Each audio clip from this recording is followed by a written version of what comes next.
Good morning. It's Thursday morning. It's Tezayin Menachem. We're on the other side of Menachem of Kaimes Siyara Bashlamusa. Yesterday was Chamisha B'Yov, and a little bit we touched on the Inyan of Chamisha B'Yov. The Mishnah says, "Le'hayu Yom Tevim LiYisrael kachamisha asa ba'avach Yom Kippurim." It was an incredible Yom Tov, and the Yom Tov has to do with Shidduchim. And the reason Shidduchim was such a big deal is for a lot of reasons, right? One of them is because it's a great miracle. It says in Chassidus that marriage is a Koyach Ein Sof. That's why you make such a simcha by a chasana. The Gemara says, "Koshel zavgam kekriyas yamsuf," and even though the Gemara says bepashtas this goes on zivik sheni because zivik rishon is machrizin alav, but there are Chassidish werte that say that zivik sheni doesn't mean the second person that a person marries, but the second time they meet. Arba'am yom kedim yitzidas havlad machrizin, 40 days before a baby is yitzidas havlad. That means at the moment of conception. Pkida, because yitzida is 40 days after conception. They announce bas pleni lepleni who's going to marry who. And the koshel zavgan kriyas yamza, when that neshama, which was divided in two, is rejoined, it's koshel zavgan kriyas yamza, and that's why it's a nes. It's a very big nes. You know, just like having children is one of those things that happens millions of times a year, and it's considered apitera nes. Similarly, you know, there are thousands and thousands of chasanas in Lubavitch alone every single year. And each one is a nes. That's a great simcha. But also for hu ha'ikir, perhaps, because it's reminiscent of the chasan of the Yidden and the Jewish people. Last night I gave a shir, a fabreng, and in one prat that I didn't get to, so I'm going to share it now as my introduction, as my in lieu of Milsa de B'dichaseh for this morning's class. And that is that Zalman Schachter told a story that he was in Nice, he was in the south of France during the war, and they had a chevre that would get together to learn, and to fabreng. It was dangerous, it was a difficult time. I don't know all the pratim about Nazi occupation and the Vichy government and these kinds of things, but the fact of the matter is that it was by no means pleasant. And the Rebbe showed up on a Lag B'Omer. And normally they would learn. And they had made the decision that on that occasion, instead of learning, they would fabreng. And the Rebbe asked them what they were learning. And the Rebbe walked in. They didn't know who the Rebbe was. They only found out later who the Rebbe was. The Rebbe walked in. And the Rebbe asked them what they were learning. And they said that they were learning Masechta Kedushin. No, Masechta Ksubis, I guess.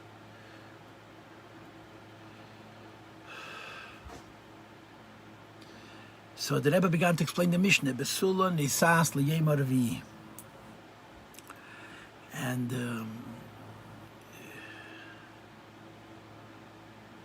maybe I have some details mixed up, but the Rebbe certainly explained this Mishnah, Besula Nisas L'Yem Arvi.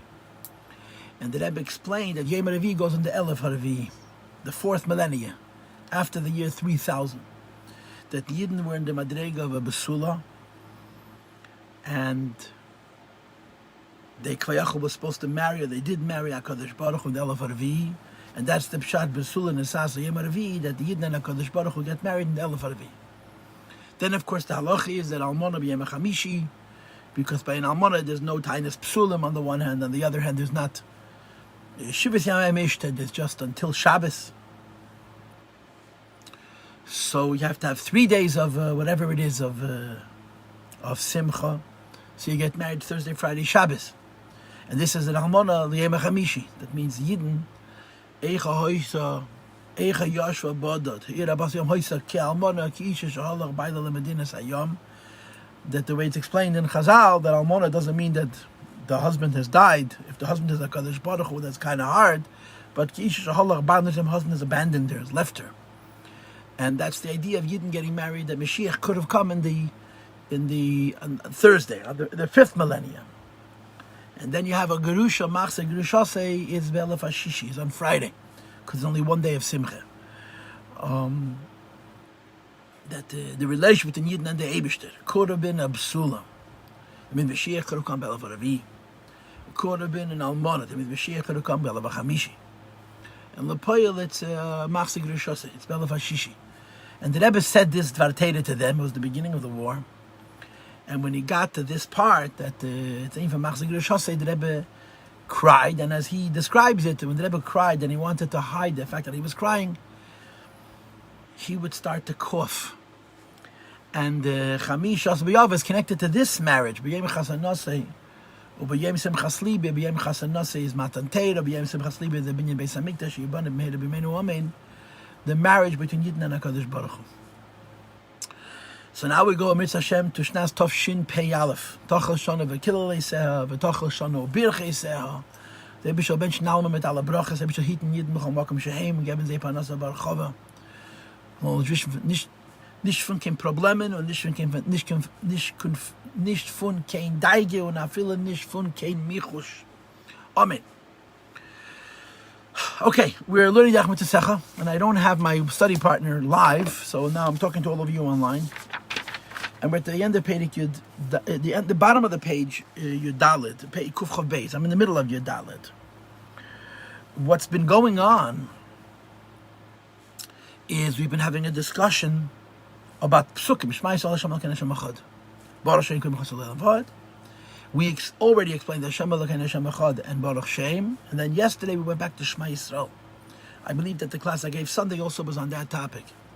But yesterday we learned it inside and we discussed the Kabbalah. Shem, which means a name, is an interesting thing, right? On the one hand, it says that Halach HaKadosh Baruch Hu Mehila Chamesh Meishana Likneis Loi Shem, that having a name is a big deal. If you look in the Chumash, you see a very interesting thing. My father Zal Gesund sein kocht sich stark in der Ruf, in his unique style, that when the Eibishter created the world, Hashem gave names to certain things. V'yikra Elokim, L'Rakia Shamayim. Hashem gave names. V'yikra Elokim La'oir Yoim V'Lachoshech Karolai. Hashem gave names to various creations. In other creations, Klayachol, the Eibishter didn't give a name. And Vayikra Adam Shemis, Adam Rishon gave names. And the idea of something having a name means that it's in touch with its essence, so to speak. The name is the chayis of each nivra, like it says in Sharichat Mamun in the beginning. And Vayikra, calling a name, is really calling out a name, calling forward a name. So there are names that Adam Rishon is able to give, and the names that Hashem himself has to give, because these are deeper and higher in Yonim. But a name is a very lofty thing. On the other hand, we find V'nas Allah Hashem, that Hashem can be an inyan for Nachman L'tzan Aved Zorah. And the consistency here, the logic of how a name could be something so high and could be the basis for something so low, because the name is a levush, it's a garment. In other words, the essence of a person is higher than a name. And then on a level lower than that, the way it's understood in Hasidus, the way the neshama has a connection to the guf on the highest level, that's the name. So on the one hand, that name represents something almost as deep as the etzem of the neshama itself, although not mamish. But on the other hand, it's a garment. So if the name is understood and construed as being representative of what is behind the name, that's kedusha, that's achdos. If the name is construed, is identified as separating it from its essence, then ein shem ela aved zorah. Here, the Rebbe offers us a Kabbalistic insight into the word shame, which further enlightens, really, very clearly enlightens why you could understand that shame would be an inyan for aved zorah. Because shame is begematria 288 and 52. 340 is 288 plus 52 is 340. And 288 goes on the sparks of godliness which are hidden in Klippa. And 52 goes on the name of the Eibishter. But it goes on the name of the Eibishter, Shem Ban, which is Malchus, which is Elokim, which is Adnai, that comes down into the lower worlds in such a way that it becomes lost in the lower worlds. It's similar to the idea of Tzvois you have in Chassidus. Yeah, we had a little bit this year in Basil Lagani. We're going to have it next year, Mitzvah Hashem, Tavshin Pei Aleph. Barich is in Basil Lagani, the inyan of Shem Tzvois. that tzvois is Hashem Kadosh B'Biyah. Godliness in the world itself. Godliness in the world itself truly shows on Achdus. But godliness in the world itself, although it truly shows on Achdus, can be separated, can be identified chas v'sholom as separate from the source, which would be the opposite of a good thing, because it's more concealed and hidden. So the Shem Ban HaMizbara, this is a lashon that says in Chassidus, I saw it in Samach Vav. Shem Ban HaMizbara means the name of the Eibishter that's not correcting the world, that's being corrected. Because the name of the Eibishter Ban becomes so one with the world, that even though its purpose in the world is to create correction of the world, it's so part and parcel of the world as if it itself is being corrected. It's self-correcting. And that's why the word shame could be Avodah Zarah, because we're talking about godliness. On the one hand, it's the deepest idea of godliness, how godliness is one with worldliness. But on the other hand, it could be Avodah Zarah because this godliness is not so overt, it's not so evident, it's not so revealed. So it can, Rachmana litzlan, be construed to being an inyan from Avodah Zarah. Hepecha Achdus. That's the downside. But of course, the upside is that a name, Shem, means the name of HaKadosh Baruch Hu, the light of HaKadosh Baruch Hu. The way it's presented is brought into the world. And of course, in this case, the concept of Shem is that Hashem hides His infinity in the world, and it becomes our duty to uncover and to expose and to reveal and to experience that infinity. The way the Eibishter hides that infinity in the world is that He masks it in Klippa, and when we are mavared, when we correct it and we expose that Ein Sof, even though it's infinite, we're kelim for it because we earned it through our efforts, so to speak. Because we earned it through our efforts, so it's in effect ours, and that's shame. What is ayin? Ayin goes on the 7 meters, but it goes ayin the 7 meters, which is higher than Seder Ishtalshalos, because it's an ayin abasi, it's a large ayin. So the large ayin. So the word Shema of the phrase Shema Yisrael Hashem Elokeinu Echad, the word Shema, and specifically the word Shema, because in the word Shema in this context, the ayin is large. It means to say. Godliness, which is hidden in worldliness, is exposed and revealed and brought to its source, which is higher than Seder Ishtalshalos, and this gives the koyach for the Hashem Elokeinu, for the renewed Ein Sof that comes down into Chochmah every single day, as we discussed earlier in the classes. So I promised yesterday that I would review this a little bit, and I just did, for better or for worse. I don't know if it was helpful or it was not helpful, but I did go over it one more time. And now we read V'achakach Teves Yisrael. I'm 5 lines into the page. It's for the bottom of the page. Kuf Chav Beis. Kuf Chav Beis is the same thing as 242. V'achakach Teves Yisrael. Then there's the word Yisrael, which is the concept of bringing godliness down. Shema is Aliyah, right? Shema is you're taking sparks of others that are concealed in the world, and you're separating them from what they're entangled within, raising them out, cleaning them, lifting them, and including them in their highest source, which is the letter Ayin. So the direction is up. Yisrael is Hamshacham, Lamata, the direction is down. Bebchinas Shev, the idea of Shev. Ki Yisrael, because the meaning of the word Yisrael, of course Yisrael goes on us. We're called Yisrael. The Jewish people are called Yisrael. And one of my favorite thoughts is that it says in the Bein Bechai and Pashas Vayigash that all 3 of us are called Yisrael. That Yankov is called Yisrael, says in Chumash. That Yitzchak is called Yisrael, there's a pretty clear emes. But there's also a place that Rabbi Paltiel writes where Avraham Avinu is also called Yisrael. And the consequence of this is that I believe that you could make the case that Yisrael is a generic name of the Avos. Just like Lahavdil by Goyim, all the kings of Egypt were called Parei, and all the kings of Syria were called Antiochus. And in other societies, there was another word that denoted Melech, and all the kings carried that illusion. I think that you could say, based on this Rabbi Bechai and Vayigash, that Yisrael is not Yankov Avinu. All the others are called Yisrael. Every Jew is called Yisrael. Avraham is the private name of Avraham Avinu, and his Shem Klali is Yisrael. The Yitzchak is the private name of Yitzchak Avinu, but the Shem Klali is Yisrael. And of course, this is true of Yankov Avinu for sure. And the idea of Yisrael is to bring the Eibishter into the world. All Yidden are called Yisrael, and Yisrael means to bring Hashem down. How? Ki Yisrael hu nehidu de Chochmasa. Yisrael means the light of Chochmah.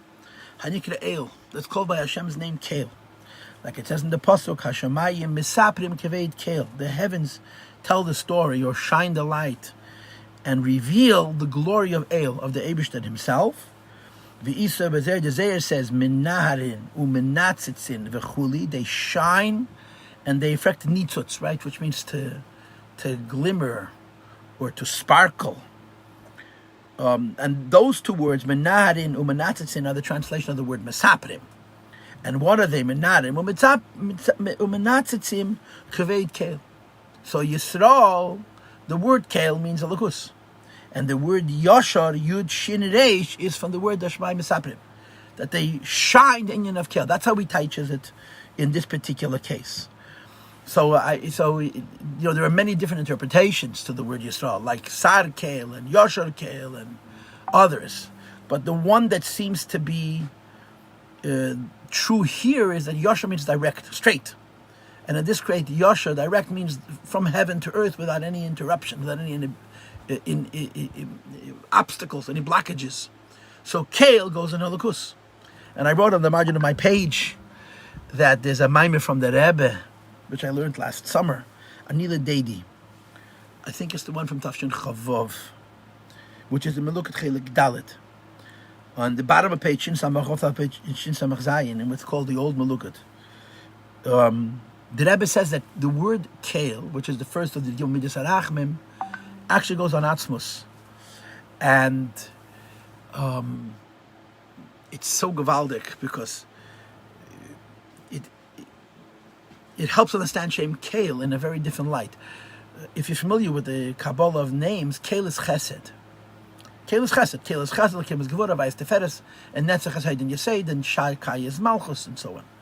But in the Yigim Midas Arachamim, Kale is the only one of the 13 words, which is also one of the Shemis She'enim Nemchakim, right? Rachel v'chanan erech apayim rav chesed emes nesach chesed la'alofim nesi oven pesach atan naki. None of those words are holy words. Only Kale is. So the word Kale is used twice in terms of being a reference to HaKadosh Baruch Hu. It's used as one of the Esesfiris, the 10 Midas. It's the Elokus of Chesed. Whatever Elokus of Chesed means, we're going to learn it, like I said earlier in this Yurim, in Bas Lagan Tov Shin Chafalaf, which is scheduled for, with Hashem's help, for this year, Tov Shin Pei Aleph.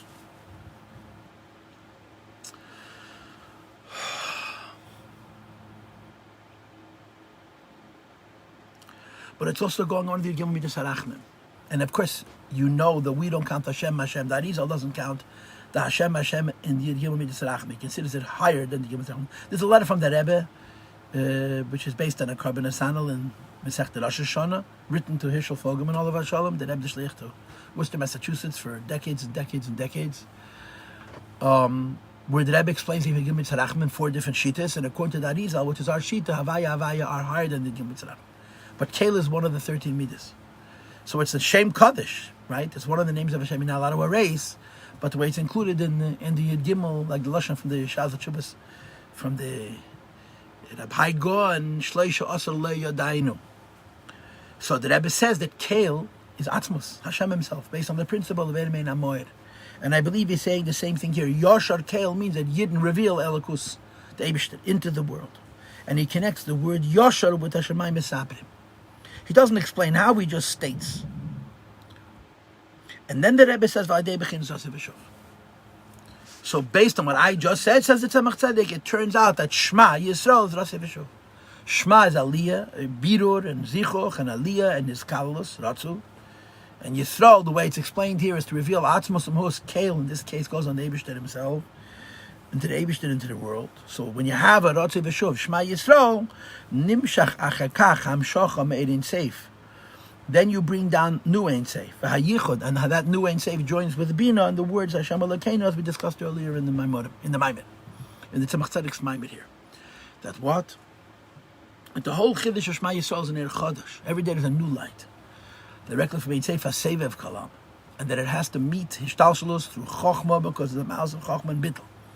But that the koyach for this to happen is Shema Yisrael. What's the koyach of Shema Yisrael? The koyach of Shema Yisrael is infinite elokus. Infinite elokus. infinite elokus, based on the fact that there is birur, hafichas cheshach lo'er klipa to kedusha, and how Yisrael, how Yashar Kel, that infinite elokus is brought down into the world. So, let's summarize, okay? What do we do? I only read a few lines. Right? I did 3 things today. I spent some time talking about Chamisha B'Yov. I repeated yesterday's class, and then I spent just now a few minutes reading the next idea.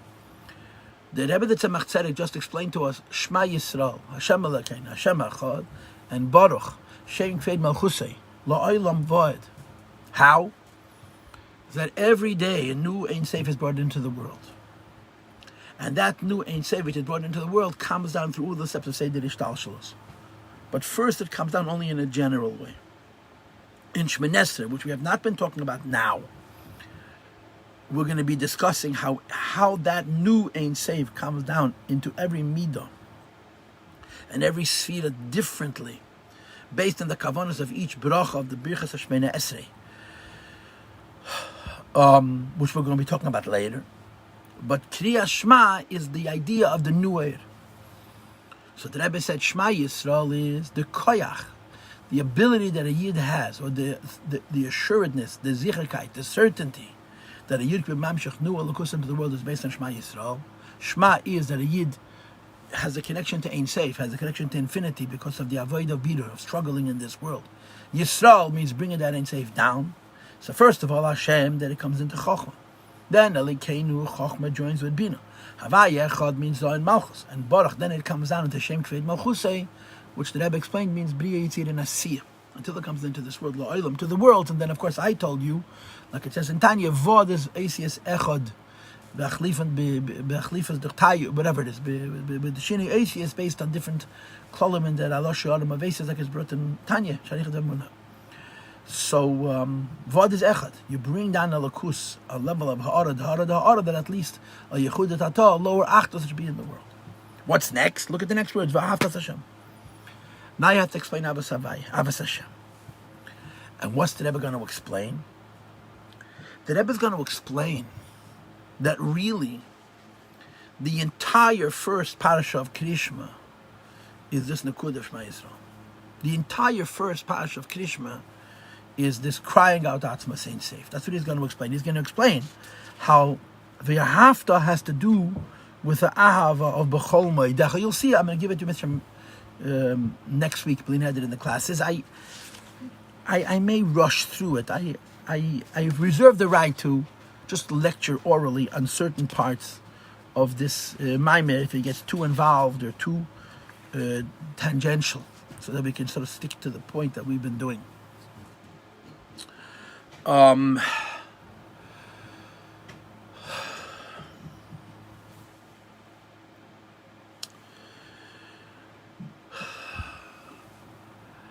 Rebbe is going to explain in Sigin of Kabbalah how in V'yahavta you have Ahava b'takbeiris, right? Ahava with Gevura, Chesed and Gevura. The Keli is Chesed and the Oyer is Gevura, infinite love. B'chol Moedech. And he's going to argue that infinite love is this entire theme of Shema Yisrael. Or to use the language which I've used in these classes, which I think are helpful, that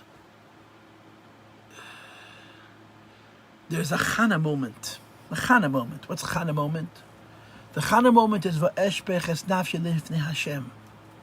The way a Yid pours out a soul for HaKadosh Baruch Hu, when he prays, he davens to HaKadosh Baruch Hu from a level, from a place of Ein Sof, from a level of infinity, of believable.